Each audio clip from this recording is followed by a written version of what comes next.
Today feels a little bit like redemption.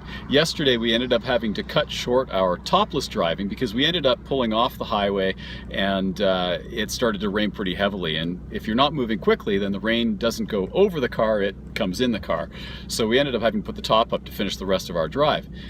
Today, however, when we started out from Calgary and it was fairly sunny and not too cold, maybe 14-15 degrees, with the air scarf on here behind me and then the heat blasting on us in this little SLC 43, we ended up being quite toasty warm. As we got into the mountains, or closer into the mountains, the skies really darkened up, and then we ended up finding that the dark skies meant that we were going to have some serious rain, which it did end up producing, and then some snow, and the temperature dropped to about 4 degrees. Even still, we managed to keep mostly dry and fairly warm here in the car. That is until we had a transport truck trying to pass a bus going up the mountain.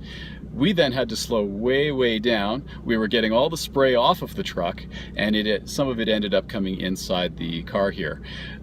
We're not too wet. My driving partner looked like he might have wet himself a little bit, but you know, that's all part of the game.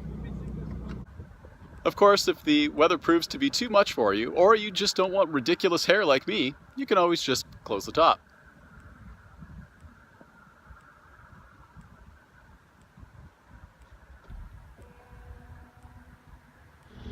Two last subjective points about this particular SLC. The first is that the matte finish on this particular car really doesn't work for me. I find that it ends up taking all the nice reflective surfaces of the curves and the edges of this car, and it really kind of mutes them down, so it doesn't look nearly as aggressive as it does in some of the other colors. Just a side note there.